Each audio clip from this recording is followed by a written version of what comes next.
sa bawat araw, sa bawat sandali. Kami ay SMNI. Ang aming uniforme ay hindi lamang tela.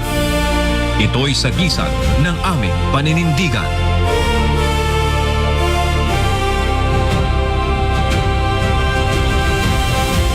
Ipinagmamalaki natin ang ating bansa at ang ating pagiging Pilipino. Pinagsama ng nagkakaisang layunin, ating isinusulong ang revolusyon sa media. Ang templong tahanan ng Diyos at ang sinag, ang instrumento ng katotohanan, at liwanag na nagmumula sa iisang may likha. Pula, ang pag-ibig na nananalaytay sa ating mga ugat. Ang dugo ng bawat bayaning Pilipino na nagbuwis buhay para sa ilang bayan. Itim ang kapangyarihan ng bansa at sobiranya na tanging sa mamamayan lamang. Ang bawat Pilipinong handang ipagtanggol ang kalayaan at katarungan. Puti, ang kapayapaan at pag-asa. Taglay ang katapatan sa lupang sinilangan. Kami ang SMNI. Salamat sa inyong walang sawang pagtitiwala at pagpanig sa katotohanan.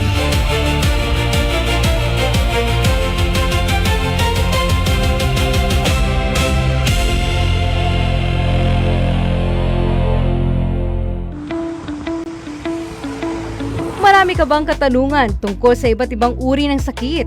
Nais mo bang maiwasan ang pagkakaroon ng mga ito? At kung ikaw man ay nakararanas ng anumang sintomas, mas mainam na agad magpakonsulta sa mga doktor upang hindi na ito lumala pa. Kaya naman, narito ang programang SWAP para sa inyong kalusugan. Ito ang Health Hour, kung saan mapapakinggan ng live sina Dr. Rafael Victor Villanueva, Internal Medicine, at Dr. Christian Joy Villanueva, Pediatrician. Mapapakinggan tuwing Sabado, alas 3 hanggang alas 4 ng hapon. At mapapanood ng live sa pamamagitan ng DXRD 711 at DXRD SMNI Davao Media Platforms.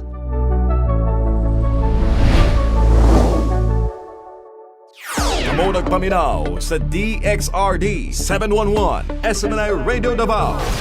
Kapartner mo sa balita o serbisyo. Nagsibya gikan sa King City of the South. Para sa Diyos at sa Pilipinas dating mahal, kini ang DXRD 711 SMNI Radio Davao. Kapartner mo sa balita o serbisyo. This segment is brought to you by the Municipality of Malay, home of Boracay Island, the world's best beach. Nga magpahayag sa alternatibong impormasyon, komentaryo o argumento. Paminaw sa mga sugyot o katarungan nga dunay kalabutan kanimo, kaniya o kanatong tanan. DXRD Komando 711. Mukuhit sa mga nakalimot sa obligasyon sa iyang isig kaingon. DXRD Komando 711. O karon, aniya ang inyong kapartner, Alan Abais.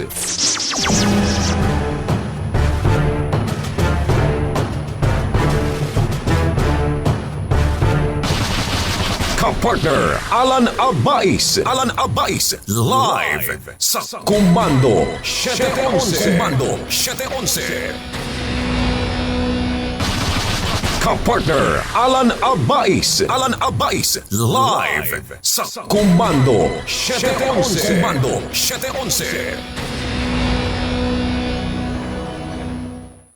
Alright, higala may buntag. Welcome na usab sa tuang panag-uban-uban. Karon din sa tuang Komando 711 ato mga ka-partners nato ni ato ang matag lugar o probinsya sa Rion atong unahon sa pagtimbaya ato ang kasigbit nga lugar ni ato ang syudad Davao del Sur, del Norte, Davao de Oro Oriental o inuman dito sa lugar nga diin gisulayan sa tuang magagagahom karon ang Davao Occidental ngadto na sa Jose Abad Santos sa Sarangani Province o Cotabato sa maabot niya to ang panaglawig sa ganginan. Welcome and thank you sa tuang mga suking at iguminaw karon nga nagapalay lang magyapon ta sa pag-monitor sa paghatag og kanang pagtagad sa mga panghitabo sa palibot kanatong pag-asawhan labi na ning tuang mga balita impormasyon sa tuang palibot karon nga medyo mainiton apan mapadalanginan lamang gyapon kita sa mga pagsulay sa tuang kinabuhi gumikan kay dinha man gyud ta ginamold sa tuang amahan nga maghahatag kita og kaligdong kanunay og mobarog sa kung unsa man ang dapat ato pagabarugan.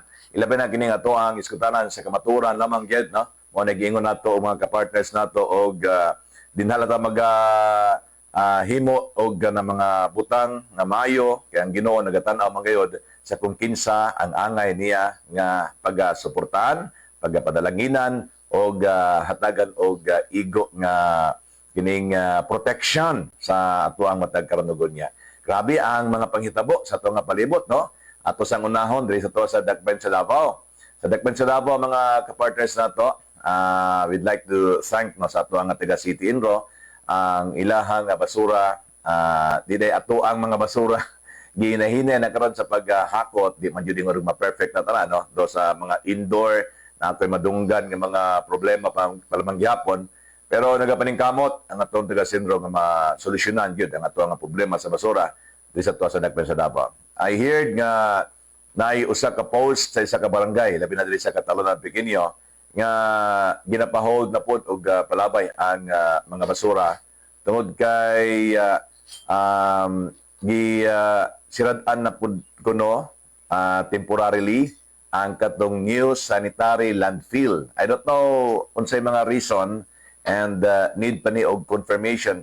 Nabasa nako ni sa post lang sa kining barangay no sa FB page sa usa ka barangay nga gidid-an nila sa paglabay og basura ang mga tagi-barangay for now, for this week na naman tungod kay mao ni muna nga mga rason ang sanitary landfill katong new nga gi-open nga sanitary landfill temporaryo na pod kini nga gisirad-an wala pa ni gitawag og statement o gikan pod mismo sa taga Sindro. Akong gitanaw ilang page wala po i-update no mo nay kulang sa to apod yung mga kining mga government institutions nato labi na sa local government unit dapat mo na ni ang trending karon mas mapadali nato sa pag-disseminate ang mga information kung natin mga updated nga mga paibalo dinha sulod mismo sa tuang opisina o poder.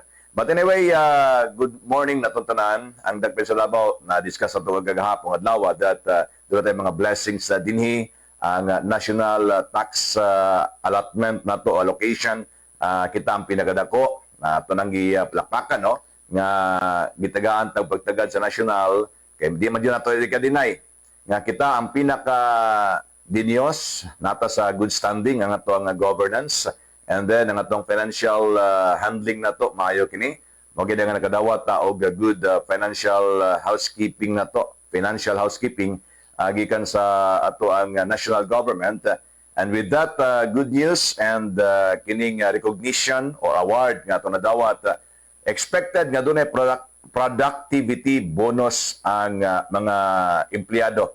And kaguo lang dito sa uban nga lugar kay only ang Davao del Sur lamang ang naa niini nga nakadawat og the same nga citation or kini nga award no award dili reward no award gikan sa tuang national government.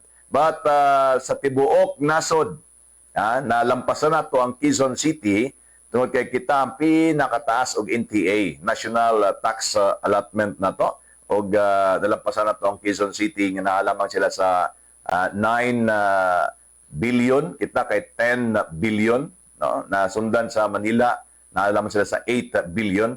And knowing Davao City, though kita ang pinakadako nga siyudad sa tibuok nasod, pero in terms of mga bakanting yuta man, no? Pero ilari ito, gaguot na lang because of economically speaking o wise, Quezon City is di yun na mabiti, no? Labi na sa ilahang national nga ilahang budget sa lokal. Kung kita diri natay 6 billion budget, ila 10 billion na.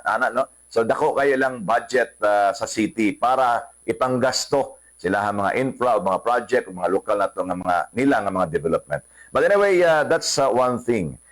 Good news kay Davao City, medyo sa other side of the coin, luoy kita. Labi na akong isgutan ng kanaganing medical assistance sa atong isgutan.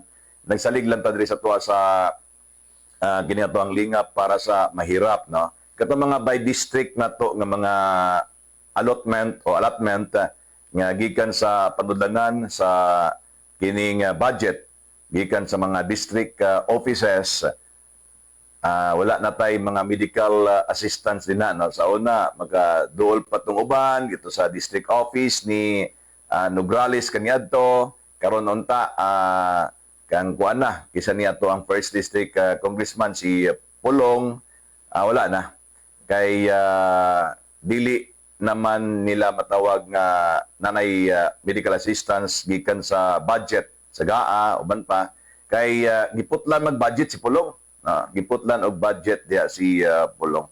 And also naapunta kaniadtoy budget pa kanamatay PBA, no? PBA wala na tay kuan ron PBA wala na may mga Nograles pod, no, nakalingkod. In fairness to them, naamagyod po sila kasing-kasing sa pagtabang ato sa mga nagakalisod. Pero unsa man nga nadala man sa gitawag natong bira-bira sa mga politikanhon nga mga istoryahanan, no? Politics mo ni nakaduot sa to adri mga kapartners nato, no? Kung atong hatagan og pagtagad, no, kagahapon ang ato ang Saraol movement diri, ang convener diani, ang lead convener nato ani si Konsyal Dani Dayang Hirang.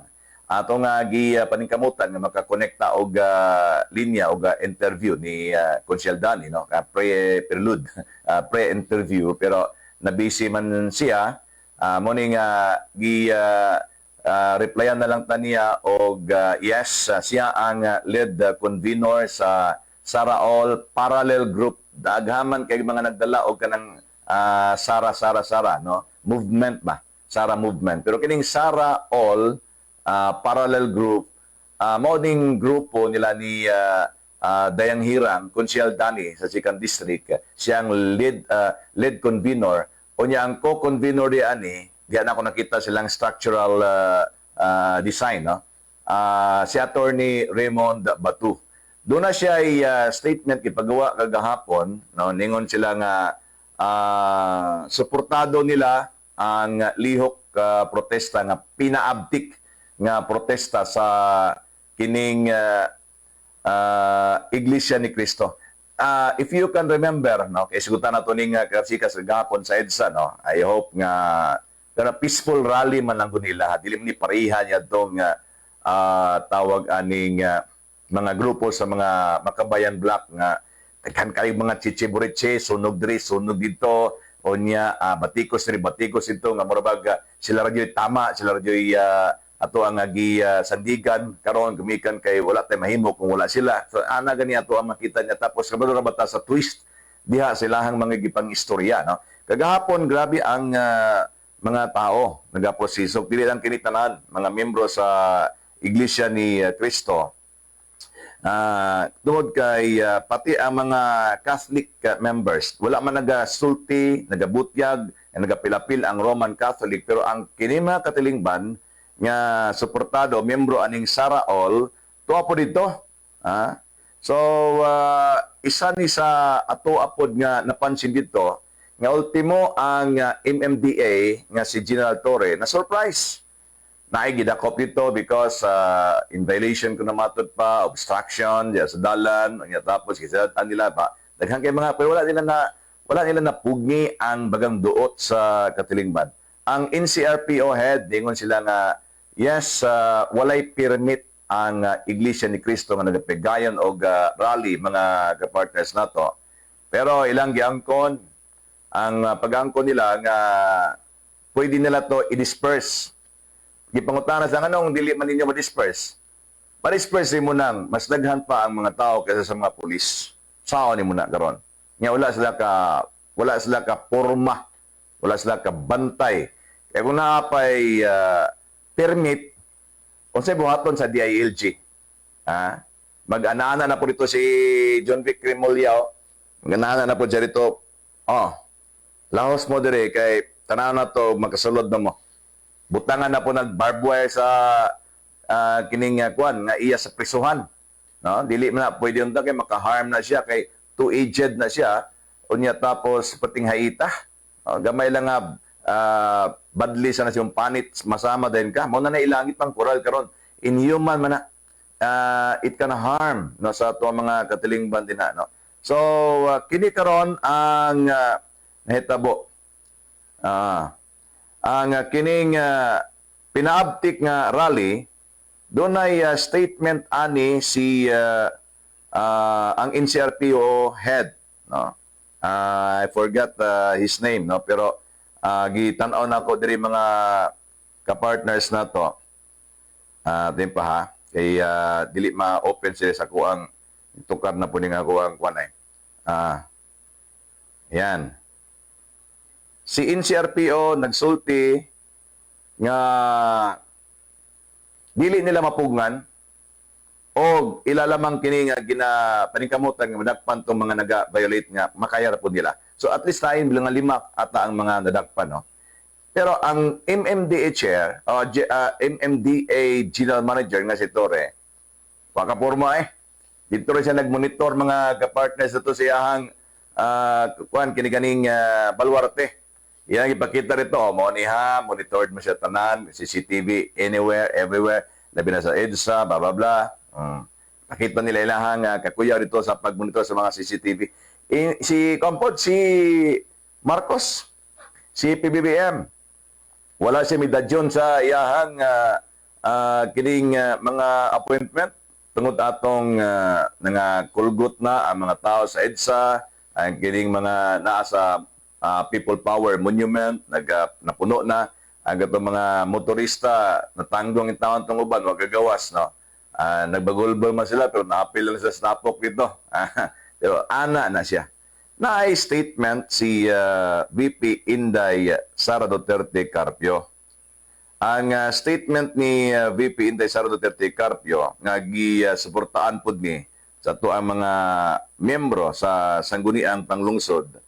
I just like to re-echo this no kay usani sa gusto nako nga mapaabot pod no kay ingon sila nga sakay-sakay pod si Inday pero mo ni ang gusto ni Inday nga mapahitabo ingon siya the people gathered in EDSA today kagahapon reflect a growing sentiment that I have consistently expressed since 2024, this administration has been defined by poor governance and its failure to acknowledge and address the country's real problems. While countless of our kababayan struggle with the rising prices, job insecurity, and the increasing cost of daily life, the President has remained detached from hardships confronting Filipinos. Instead of confronting these challenges with solutions, the administration has chosen to silence dissent under the guise of accountability. So in disguise with this word nga gasgas na kayo, accountability, transparency, accountability. Pero ang ilahang ginaduot, ginagukod, ang kato naman pong mga nag-question. Aning gihimo karon sa present nga administration.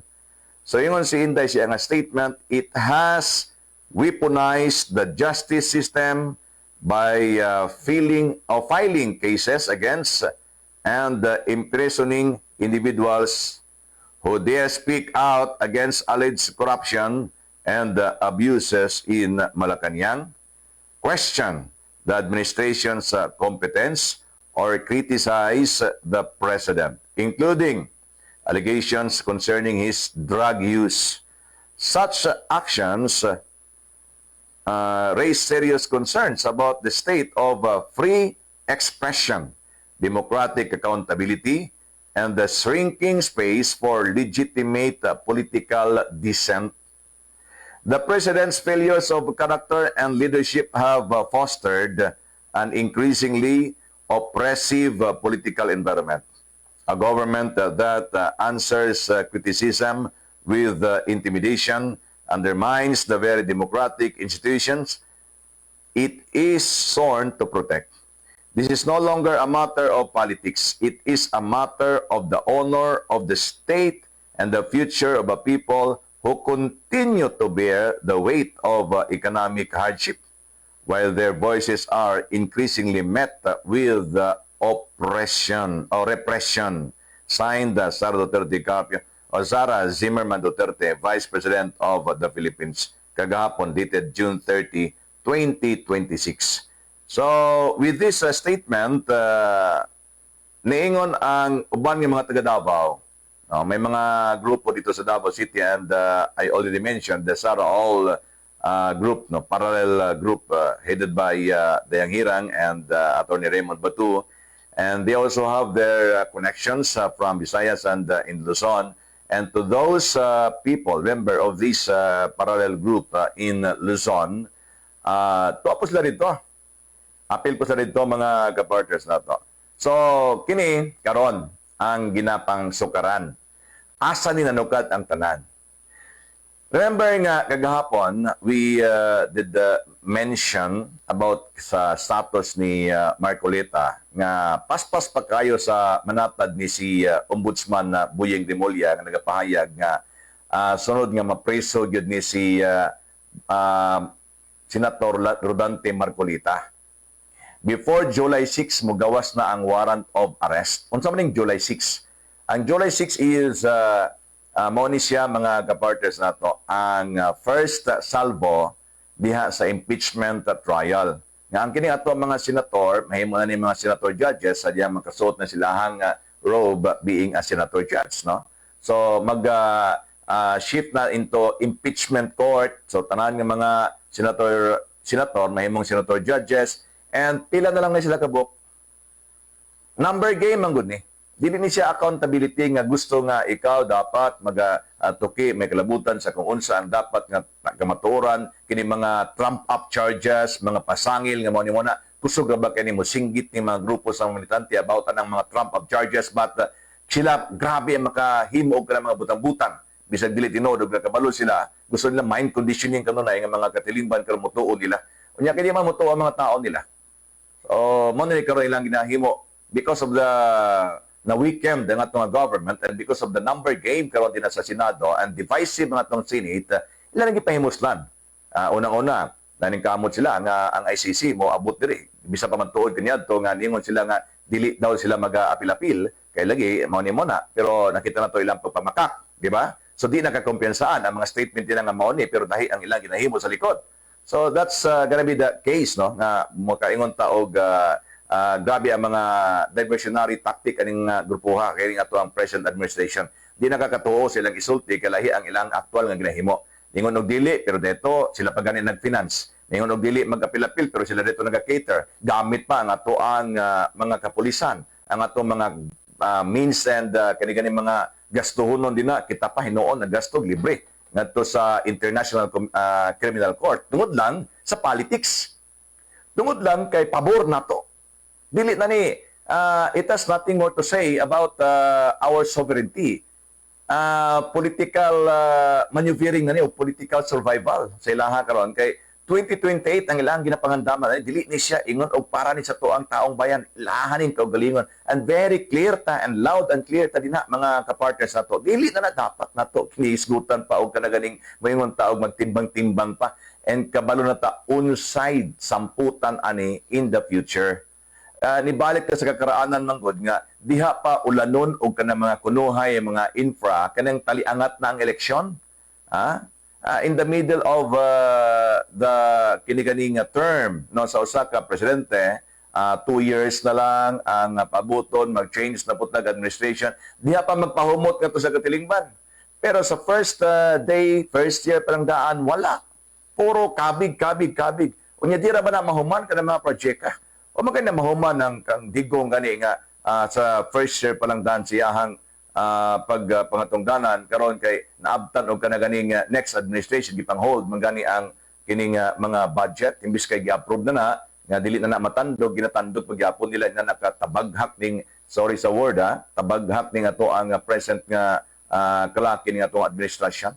So kana karon ang mga nagapanghitabo. Mabasol ba nimo mga tao karon masuko? Wa man sila lain nga kanaganing kapaingnan. Way lain nga kanaganing makaingon taog kasandigan.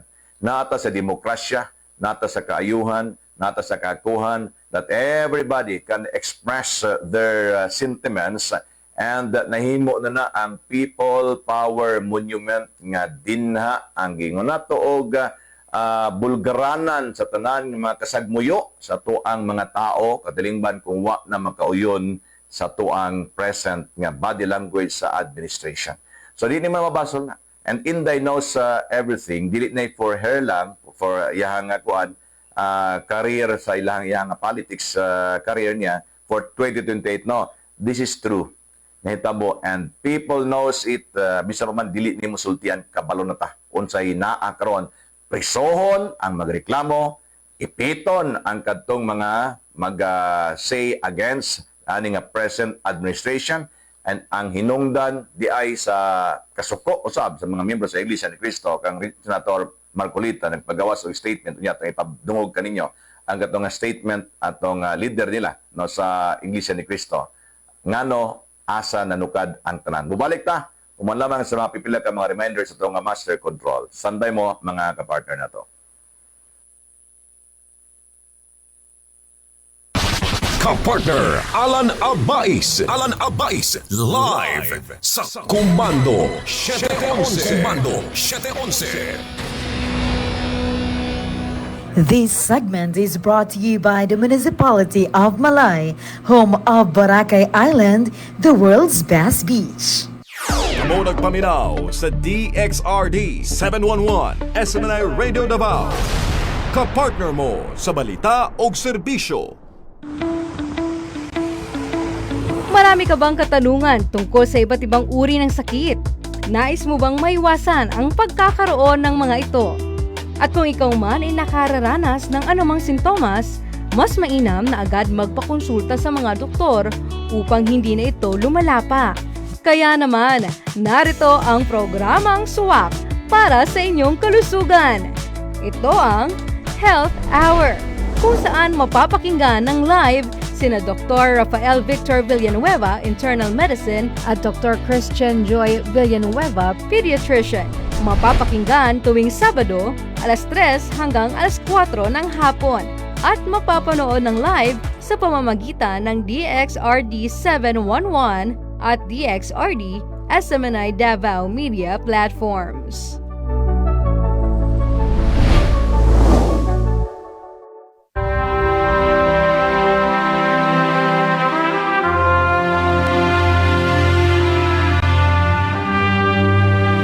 Iniibig ko ang Pilipinas. Ito ang aking lupang sinilangan.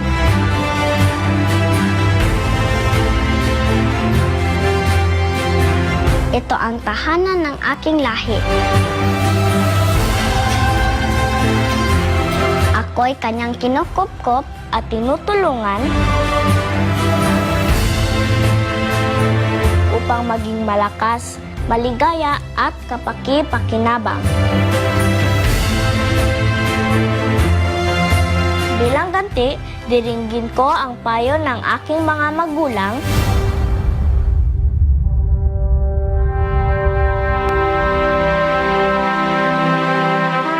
susundin ko ang mga tuntunin ng aking pamahalaan. Tutuparin ko ang mga tungkulin ng isang mamamayang makabayan at masunurin sa batas. Paglilingkuran ko ang aking bayan ng walang pag-iimbot at ng buong katapatan.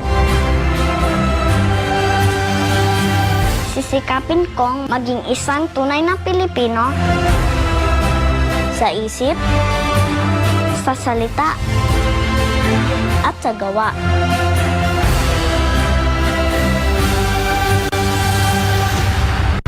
Para sa Diyos at Pilipinas nating mahal.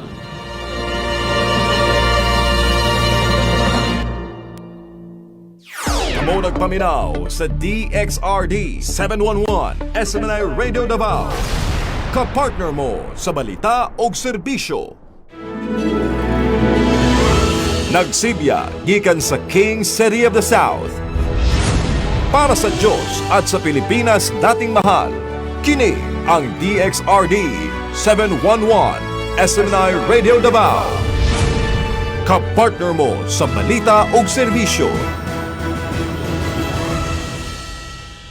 This segment is brought to you by the Municipality of Malay, home of Boracay Island, the world's best beach.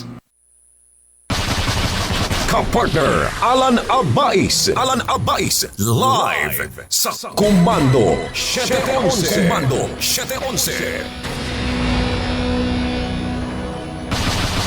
Kapartner Alan Abais. Alan Abais live sa Komando 711. Komando 711. Okay, welcome back sa tuang second portion, sa tuang panaglawig diri sa Komando 711. Inyo pagyapong nga lingkod, kapartner Alan Abais, manag-ubanta sa tuang oras karong mga panahon na. And nari ko'y nakita diri sa ang balita ngayon ba, no? Magkadyot before going to this, no? Kadumdum mo ni Senator Gringo Honasan, si Gringo Honasan, naay statement diri gikan diri sa ang balita ngayon, akong ikot lang. EFP, PNP at NBI hindi dapat gamiting pangsupil sa mapayapang pagtutol. Pangsupil ba? Ang Armed Forces, ang Philippine National Police, ang NBI, na-weaponize na pagmayo ba? Nga instead of sila ang gingon nato og magpataliwala nga dili ingon og magkagubot, gamito na inon sila nga kining murag na-weaponize sa tagmaayo. Punyalahin na ang lining karon sa atong Armed Forces. Wala ni baruganan. Atong PNP, wala ni baruganan. No? Political reason na ni, dili na for people. It is for the political kiniganing survival, not for the people's survival. So, naglabas ng pahayag si dating Senador Gringo Honasan, kaugnay ng nagpapatuloy na tensyon sa gitna ng malawakang pagtitipon sa EDSA.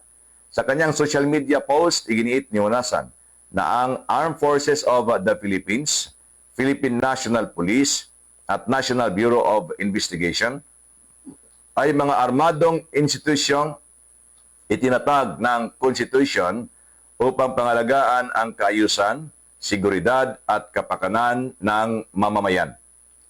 Hindi upang gamitin laban sa mapayapang pagpapahayag ng salubin. Aniya, quote-unquote, the AFP, PNP, and NBI legally authorized armed groups constitutionally instruments of any government's primary responsibilities.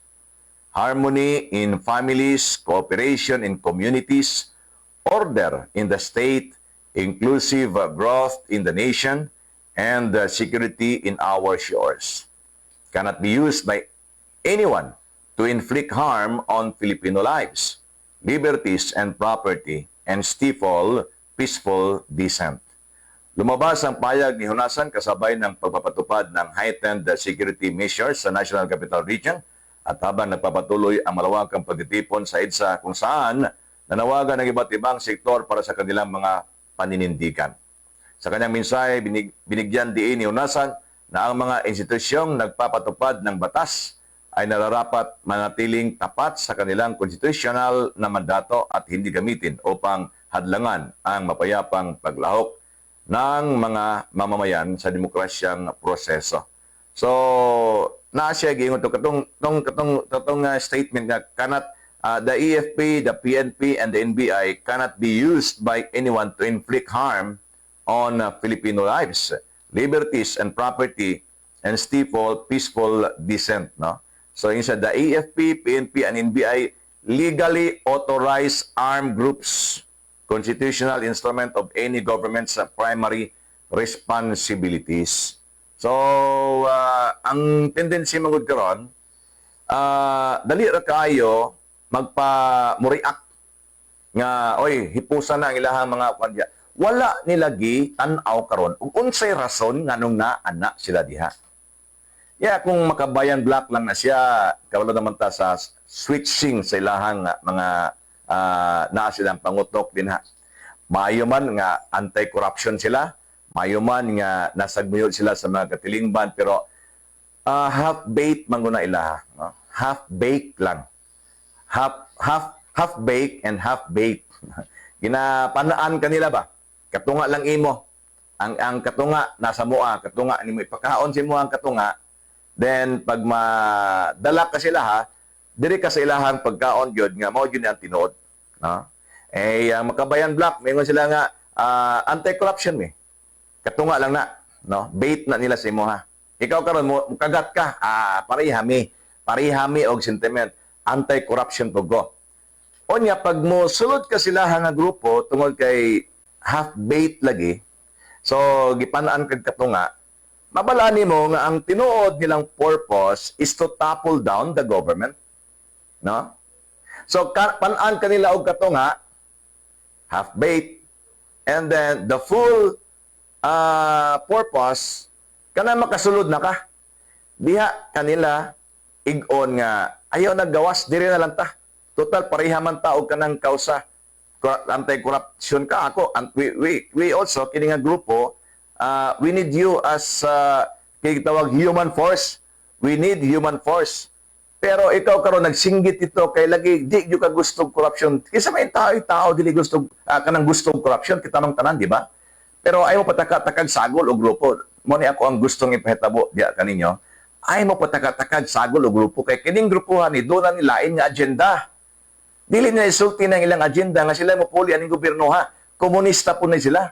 Di ta gusto ana mga kapartners nato kay demokrasya ta. Mo lagi ni ang problema ba? Kini adto pa gi sulti ni Pastor Apollo Kibuloy. I'd like to stress this, no? Nga kita ang nagdala sa kamatuoran para sa demokrasya nga maprotektahan nato. Bisag unsa na lang ang gihimo ni Pastor, naggasto kini in the name sa pagprotekta sa tuang kaakuhan sa demokrasya because mao ni ang gusto sa Dios Mao ni gusto sa Amahan nga freely given ang grace, di nato kini abusuhan, ato ning pagatipigan, ato ning pagampingan og di nato ni yaga-yagaan. Pag naaga ni mga bakak nga gusto mosagol nga magpakakarnero bisan sila lobo, we will identify them by their works. Mao nang giingon ni Santiago that show me your faith without your works and I can show you my faith by my works.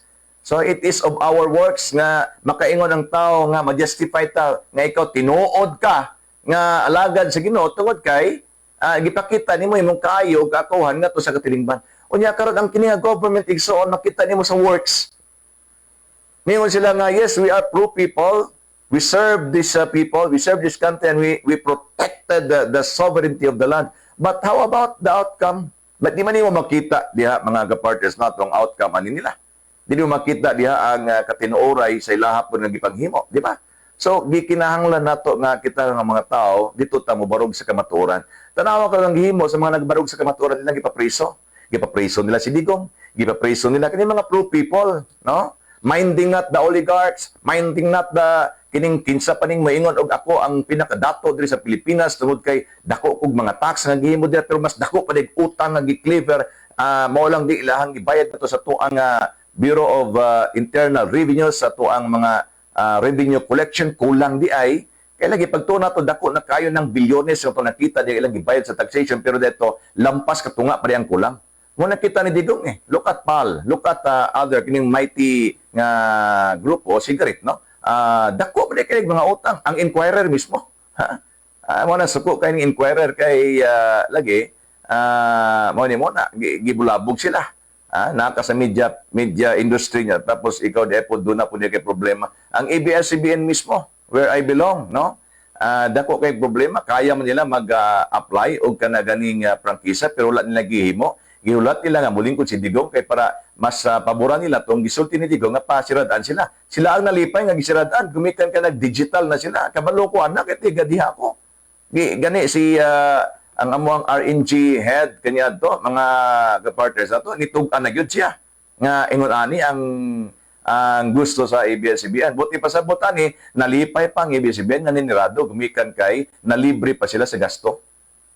Ilang mo itong gihimo nga pamaagi nga makaretrench sila ug makaraan din nga tag-30 katuig ang uban din nga mga regular nga dako sila pero nun kung ila kini nga i-random nga bayaran dako man pero kay 350% man ang offer ana nila, no? Ako na-randomon ko sila hang kuan kining retire kanya to, early retirement. So, nag-file mig early retirement na mo, then paid for 350%. So, ikaw karon dili ka mo grab na kung more than 10 years ka. Multiplied to the tenure nga years of stay nimo din ha. So, good thing kinaranduman ta. And dito na ko nabasa ang purpose. Di man nimo to pwede ingon og kana ganing pirmahan o dili kay gusto pa ka mahimo kang empleyado nila. So, pwede nimo to i-deny. Pero kay ang purpose nila in the future giingnan ta sa kining HR dito nga pirmahan mo na ito sir kasi kami nga dito pumipirma din kami, kasali din kami dito. So kay pina-decide ko sila sir, pirmahan ko ba ito? Hindi. Tatanggapin ko ba itong offer? Offer kasi yun o-offeran kanila na mag-early retirement ka and with this compensation without kadaganing walay mga tax deduction, no? So mo to ka. And then, nabasa ito mga kapartners na ito nga, ang company will go on digital na and ang mga position o ba dito, gabalik-balik na gitawag o redundant na. O niya, pag abot karon ni Digong, gibilin nila mga kapartners, itong tag 35 years, tag more than 3 decades na, gibilin nila. Ako kay, kwan lang ko, mga 15 years man ko dito, nadala pa. Kato mga 20 years above, swerte na itong 18 years. Wala ito yung 22, 23, wala gi-appeal. Nga naman, kaluoy nila. No? Kaya pag abot sa retrenchment, 100% lang ang gibalik sila. Dako lang yapon, 100% sa government lang good is only 30%. 15 days lang in a month. No? Multiplied to, ang pasabot na ako ani karon mga kapartners na to, no? Nga, bayaran ka o kung retrenchment nang galing, good gesture sa company in accordance to ato ang dole nga pamalaod no sa labor code na to nga naka sa discretion sa company kung 100%. Pero sa kining regulation na to sa tuang balaod nara na sa 15 to 20%. So gamay ra kayo, no? Karon offeran kag 350%. Dili ka mo grab. Wala pa tax. I-multiply mo na sa tenure nimo sa pagstay. Ako ni pasabot ani mga kapartners na to, dugay ra din nga plano, no. Nalipay na sila nani ang ilahang mahitabo sila nga kinabuhi. But anyway, ingon ani, mga oligarko na nga gipangbadlong ni Digong. So sila ang nagdala sa kamaturan, pinagi sa demokrasya para to sa mga katilingban, karena mga oligarko nagdumot. Suko kay sila kang Digong, gumikan kay dako kay nawala sila nga mga opportunity. Ana sila kagahaman. Dili ni for people for their own good ni siya.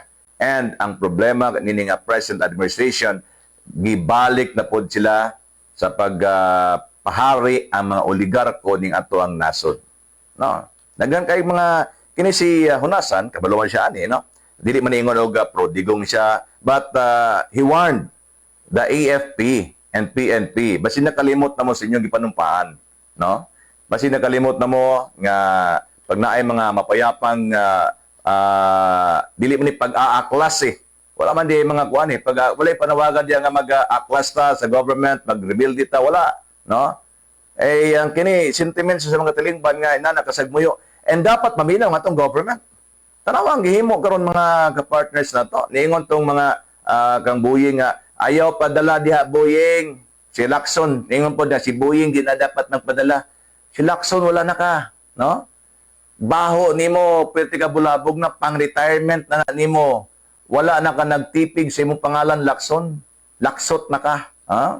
Laksot na ka Lacson, wala na ka nag-amping ang imong pangalan. Kanang panultihon nga a good name is rather to be chosen than great riches. Wala na siya. Nahumol na ni siya sa malita, mga kapartners. Kaya gi-mention na ba ni siya sa 18 Marines. Mao ni ang atoa karon nga nahitabo. No? Mao ni ang nahitabo. Tungod kay ang kining atoang present administration, balikan na to tong si Marcolita. No? Si Marcolita, mga kapartners na to, siya ning crime buster, corrupt buster, vulgar kaya sa Senado. And gitwist lang siya, nilakson kay dili gusto ang Malacanang nga mapadali ni Marcolita ang pag-imbestiga ngadto sa mga nangulo. Tanawon sa kabulayog kini, ang kadtong mga main suspect gipanghimo sila mga witnesses. Mga nagkataga DPWH, na si Bryce, Kisapaning, si Alcantara, karon si Bunuan. Noon sa naman tao ni? Ha? Ang katong mga gagmay, na noon, katong mga witnesses, supposedly, manamay noon po'y mga suspect sa karon. Sila na may pangprisuhon.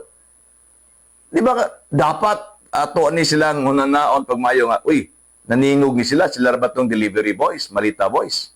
Tungod kay ang ilang ipambulgar na sa pangatungdanan, gigamitan karog power ang nasa pangatungdanan, pinaagi sa pagsagang gamit ang mga government institutions in BI, Sandigan Bayan, Ombudsman, mao man ni ang mga dangpanan unta sa mga katilingban. Kini mga government agency nga dangpanan sa katilingban, mao na ni hinuon kay ang protection tigprotekta against sa katilingban kay kung reklamo mo ka mga katilingban pamprisuhon ta mo wala ni tabo karon ka Marcolita. Well, nagdawat kuno siya private, wala man nag-deny private fund para sa kampanya, wala gibutang sa salin, pagkagamay ra ang problema. Dili na kwarta sa gobyerno, mga kapartners, kwarta na sa pribado. Gipangitaan lang bikil because of the law. And then ingon ana kapaspas si Buying nigingon nga warrant of arrest will coming. Is looming. And Sandigan Bayan now, mo ni ang dili na ni Sandigan Bayan, sandigan na ni sa Malacanang. Sandigan sa Malacanang. Ang ombudsman, dili na ni for ombudsman para sa mga katilingban. Ombuds Malacanang na ni. Oo. Ang DILG, dili na ni para sa mga katilingban. Ang NBI, kaluoy, no? Dili na ni transpa. Wala na ni for protection. Para sa kung kinsa itong mga mag-say against ito yung paimbestigahan. So, makaingon ta mga kapaters na to og sobra kaayo ang gihimo karon sa tuang administrasyon. No? Wala na sila pakialam sa mga tao, sa mga sentiments, sa mga tilingban. Ang ilaha karon din nga mapugnan lamang ang kining mga butang nga giingon nato og makapadaot sila hang career, no? And anyway, I don't know kung makaya pa ba sa tong oras, no? Gamay laman hinuon pug kini. Naghamog nag-ingon nga unsa asa ni sugod ni ang panawagan nga mag-adto sa EDSA, no? Ang Iglesia ni Cristo manggod mga kapartners nato nagpagawa sila pahayag magkalabutan sa pag-ipit sa giilan nilang crime buster nga si Senator Marcolita. So, kagahapon naghuot na ang mga sakop sa INC, no? Paguban pa nga mga individual nga nagtapok kanto sa People's Shrines, no? People's Monument, no? Dito sa EDSA Shrine. Tungod to kay naapoy statement na ipagawas ang leader sa Iglesia ni Cristo, no? Portion ani ako ipadungog sa inyo ha mga kapartners nato ha. Magkalabutan ani karon, no? Makajot na kay nagsige ni siya giyaw-yaw. Gamay pa na itong oras, no? Gamay raman po ni. Okay. Statement ni sa leader sa Iglesia ni Cristo. Ako ani pabati sa inyo ha. No, dito nanukad ang tanan imbis kasi Mr. Expose man, kini si Marcolita, mao na may nooy papriso man. Tanawar agad. Statement ng Iglesia ni Cristo. Hindi ito po ang statement ng Iglesia ni Cristo. Hindi tutol ang Iglesia ni Cristo sa pagpapatupad ng batas. Pero tutol kami sa pagbaluktot sa batas lalo na kung ang layunin ay para pagtakpan ang katiwalian.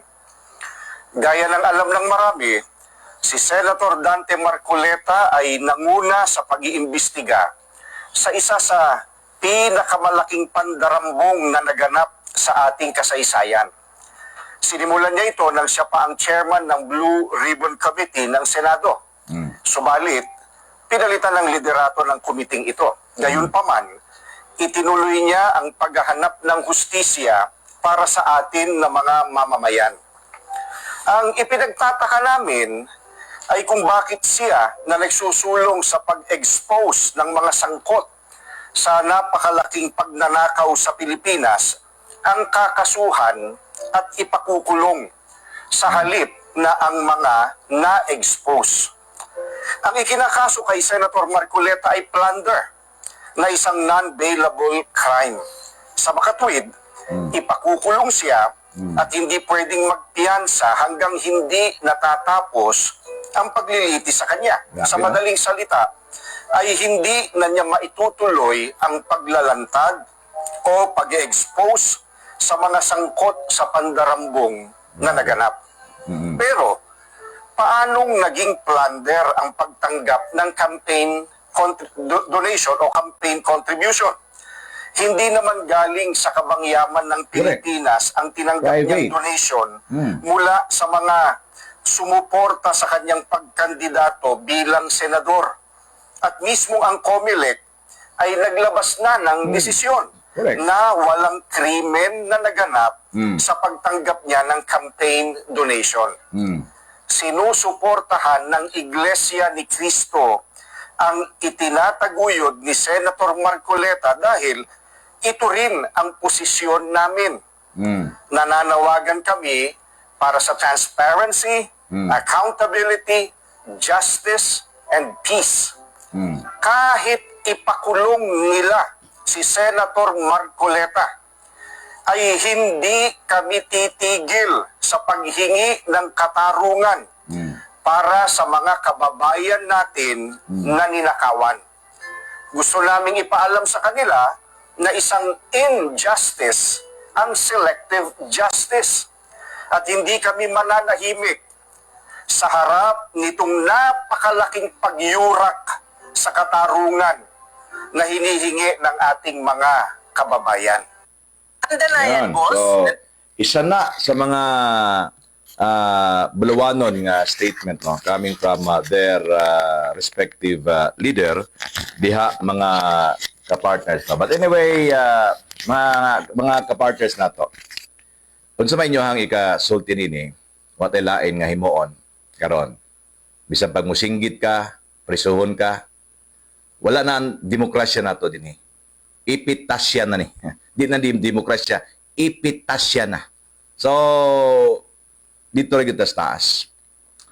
Only ang amahan ng Diyod ang adunay katungod sa tanan. Ang retribution o ban pa nga mga basta kay paabot lang ta. Ampo lang ta mga kapartners na to, no? Anyway, wala man tayo oras. Dito ta sa gingon nato og padayon ta sa pag-pray. Kami gani weekly mi dawn prayer, pray mi say napami evening. Giampo na mo tanan. It's non-denominational anymore.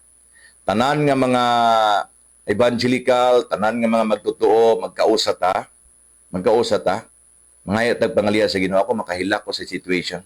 Maluoy ko ni pastor nga nag-antos for the sake of us. Gani makita nato ningon siya nga sige lang kay biblical man puti basig na apoy court katuyuan ng amahan nga maluwas ti mga tao diri sa prisuhan o magkabaton sila kamaturan. Well, nahimo man na pero sakit. Sakit, no? Kay ako nasakitan ko sa KOJC members, no. They love Pastor Apollo Kibuloy. Kita nato ang showing of love nila. Grabe. Dulot kay sa bukog, no, kinaunuran. Anyway, unata magaluha diri magahilak mga kapartners nato, no. Naay katapusan ang tanan. Unta mag-usa ta against ani mga kurakot, labi na ning maghimog shield sa Malacañang aning para maproteksyonan ang kabulastugan. God will declare, and we have the power of all the power, the King, Almighty power, God, dihat na manukad.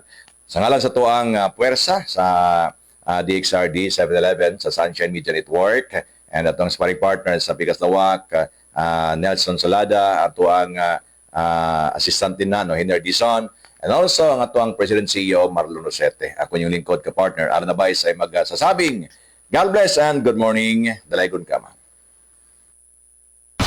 Ka-partner Alan Abayes. Alan Abayes live sa Komando 711. Komando 711. Human sa pipila ka gutlo nga pagkomando sa alternatibong impormasyon, komentaryo o argumento nang hinaot ang Sunshine Radio. Kaming mga komandos nga naghatag kami kanimo o katagbawan.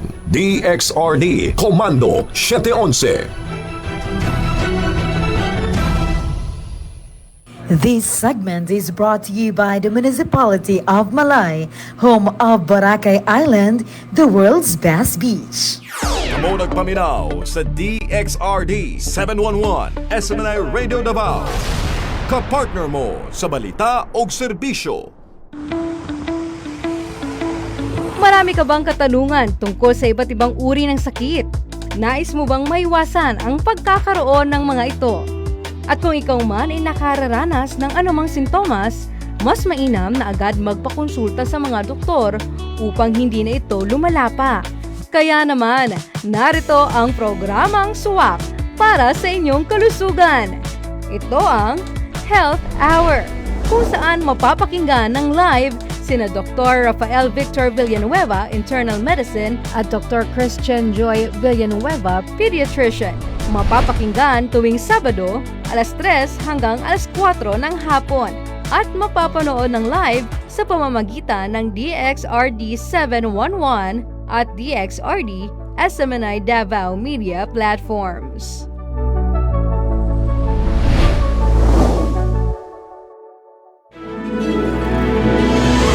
Nagsibya gikan sa King City of the South. Para sa Diyos at sa Pilipinas dating mahal, kini ang DXRD 711 SMNI Radio Davao. Kapartner mo sa balita o serbisyo.